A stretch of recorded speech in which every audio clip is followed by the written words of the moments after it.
My name is Charles Dine, and I am currently Vice Chair on the Veterans Advisory Board.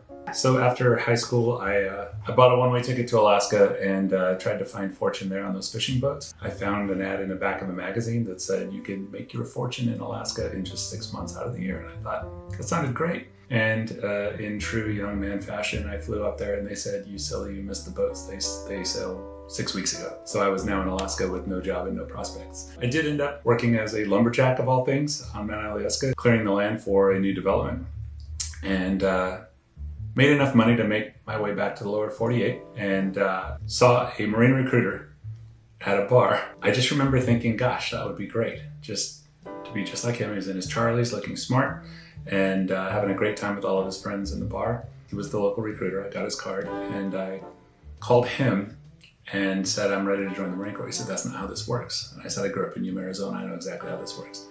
And I shipped that Saturday to Marine Corps boot camp.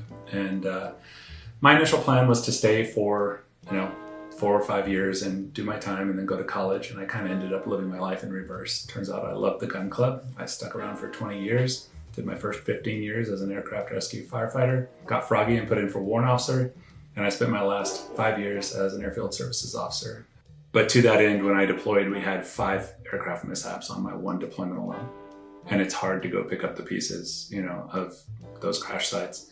And so while it's a tough memory, at the same time, it's a very proud memory because of the way that my Marines and the supporting units that took us out across the desert to pick up these crashes, the way we all performed, it was admirable.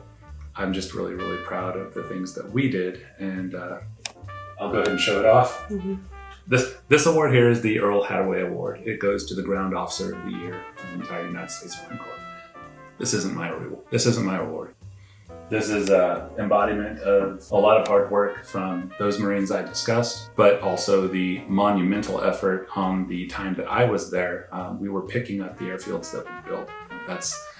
That award there is truly, a testament to the hard work of the Marines that we served with.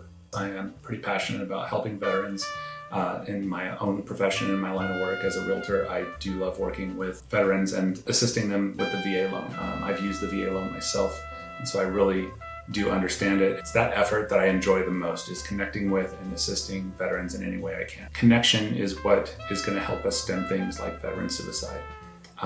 We all know that it happens way too often, and the common denominator in those situations tends to be connection. They have a lot of people they can reach out to. They don't feel comfortable doing it. So we need to find ways to create new connections, get them active in the community, and get them serving again. Give them a sense of pride and belonging. As a Marine Corps recruiter, we used that particular phrase a lot, pride of belonging. And it's something that I think a lot of service members lose when they leave the service. They'll always have it in their heart, but they're not a part of it anymore. So what is replacing that pride of belonging? And I think we really need to find a way to build that in our greater communities, but in the military community, especially among retirees and former service members. We have coffees, we have socials at Desert Monks. We're planning further night outs. Like recently, we invited the community to attend a comedy show, which was put on by a veteran. So we're looking for opportunities not only to support veterans in the community, but also veteran businesses and veteran performers in this case. The 2 major events that we hold each year.